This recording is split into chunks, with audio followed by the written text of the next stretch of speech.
What do you know about your hormones? Did you know that hormones run things? Let me tell you about your hormones, yeah? You are hungry because your hormones have sent their little soldiers to your brain to say, feed me. Basically, you feel the way that you feel because of hormones. Almost every cell in your body is affected by hormones. I am no doctor, nor do I know everything about hormones, but I do know that our hormones work together to regulate a number of things in our body. Reproduction, mood, sleep, growth, appetite. In this video, I'm going to tell you how I balance my hormones with nutrition. If you are interested, keep watching.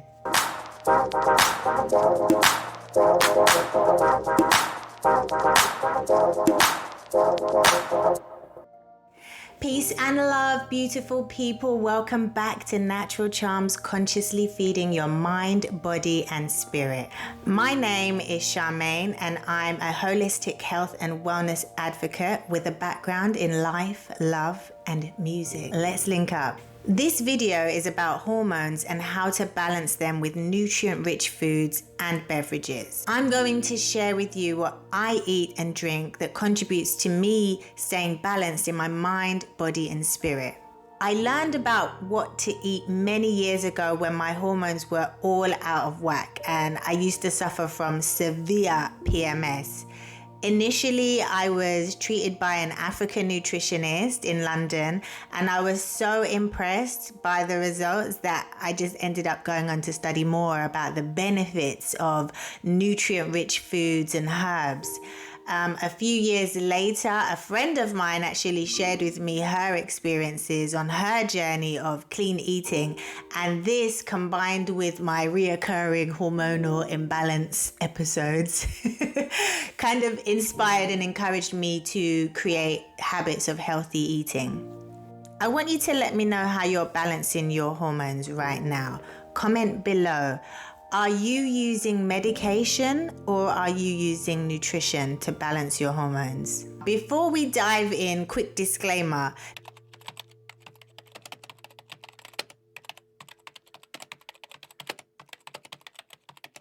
So, why or how do nutrient-rich foods help to balance your hormones? Well, when you eat a nutrient-rich diet, you are helping your body to produce the hormones that it needs for normal growth and development. When you are deficient in nutrients, you have lower energy levels, you have brain fog, you find yourself less productive, and the list goes on. As the saying goes, prevention is better than cure. I testify. You can prevent these deficiencies through nutrition education. So let's get to it. Vitex berry is a powerful fruit from a tree and it has been used forever. And taking it in a tea can help to balance your hormones. If you suffer from painful periods, tender nipples, PMS in general, menopause, this tea can help to regulate your unbalanced hormones. And by the way, go and watch my video on tea. I've also read that chasteberry is good for men's prostate problems too. So for all the fellas out there, pineapple, my most favorite fruit in the world next to mango. Pineapple can increase the production of hormones, including testosterone, that regulate the muscle and body development, among many other important functions. Both women and men can benefit from eating pineapple. How do you like your pineapple? Comment below. I like my pineapple with ginger. Me, I drink pine and ginger. You want me for anything? I'm in a play that. Wait.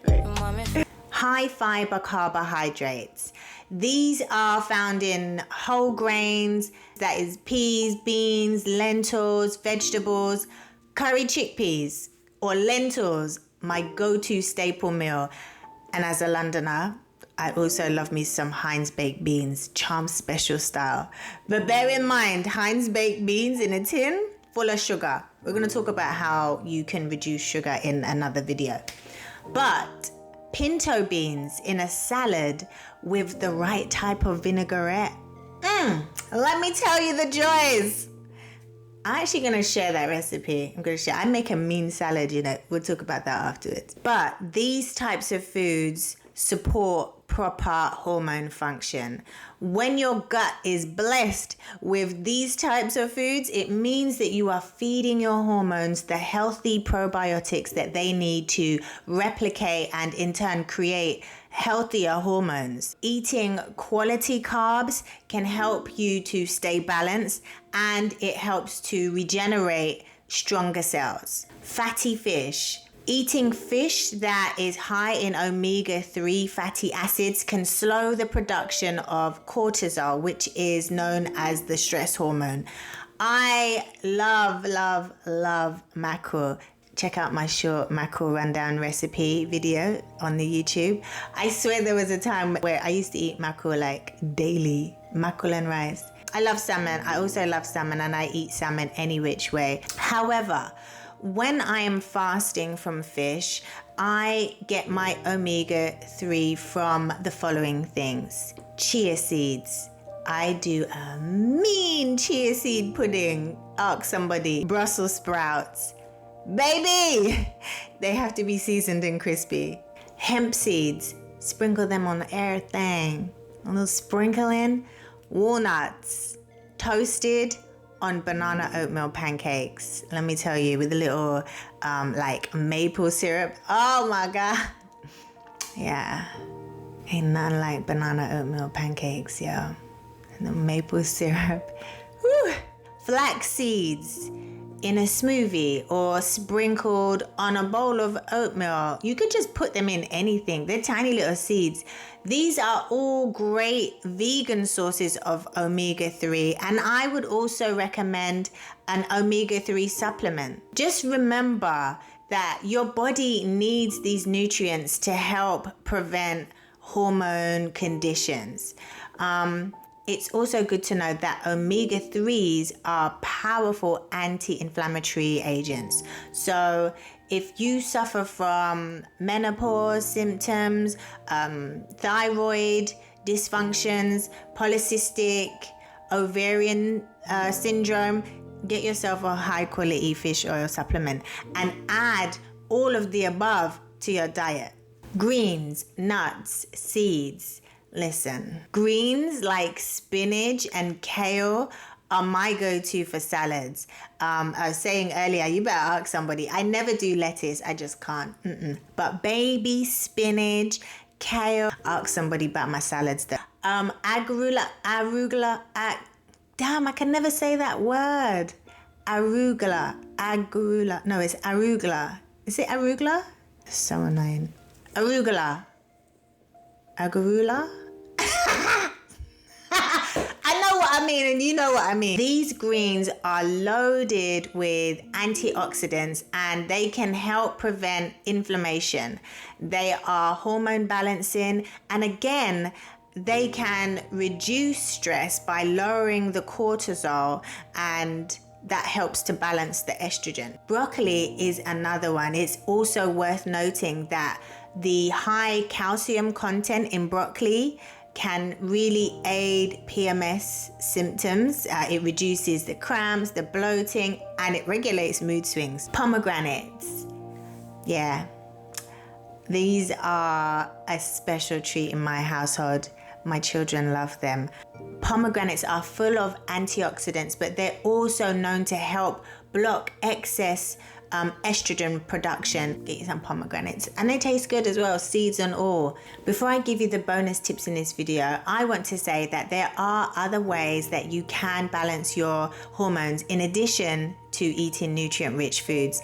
It's not just about diet.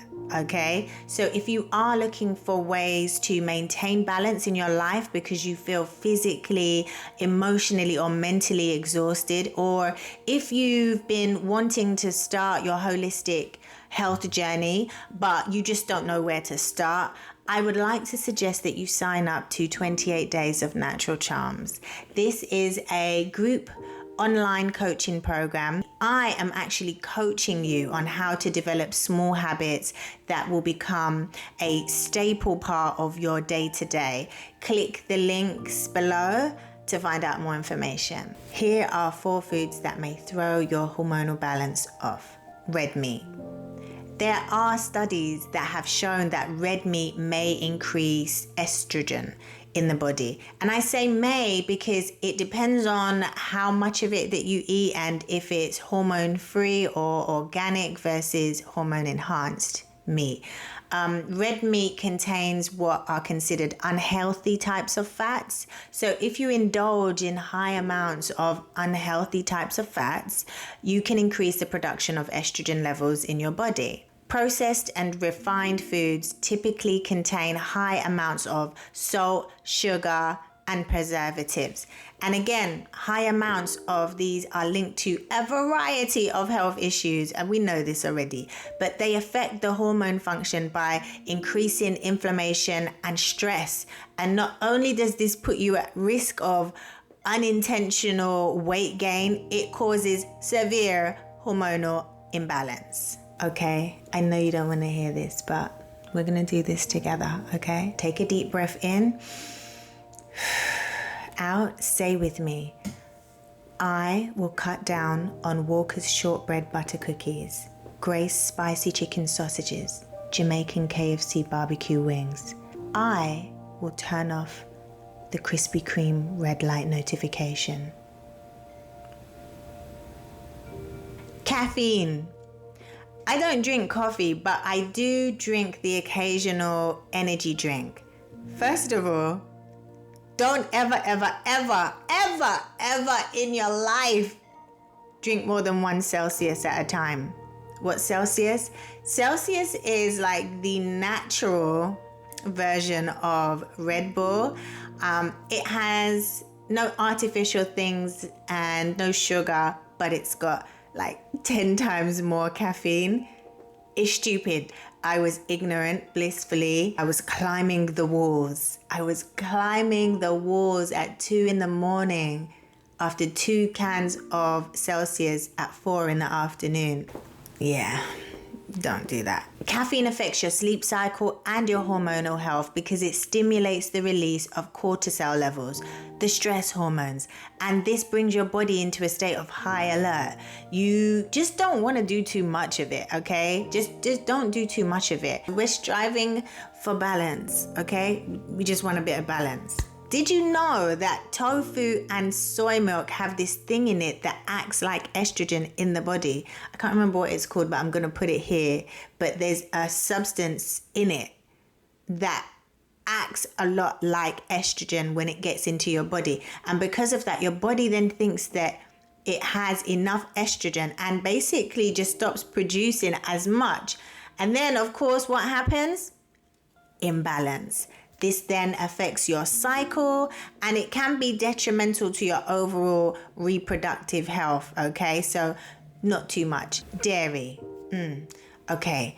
I'm not a dairy fan. What I can tell you is too much dairy can lead to gut inflammation and irritation. Again, this means that your hormones are imbalanced and your estrogen levels are all over the place, and basically your entire vibe is just off because gut inflammation and irritation is going to affect the regulation of your neurotransmitters. Your body cannot produce the dopamine that it needs to help your brain to function in a normal environment if your gut is messed up. Your gut and your brain inextricably linked.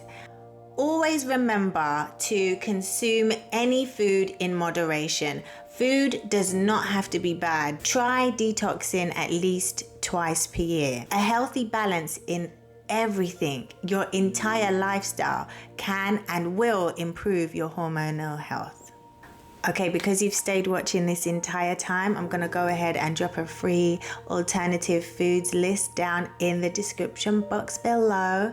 If you want to snag that, go ahead and do that. And if you have any questions, you can drop them in the comment. If you enjoyed this video or you learned something new, you are more than welcome to go ahead and click the thumbs up. You can subscribe and you can set your bell notifications to get a regular dose of natural charms. How does that sound?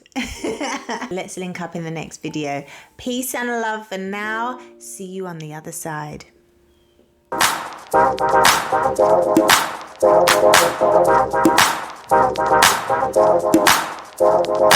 you.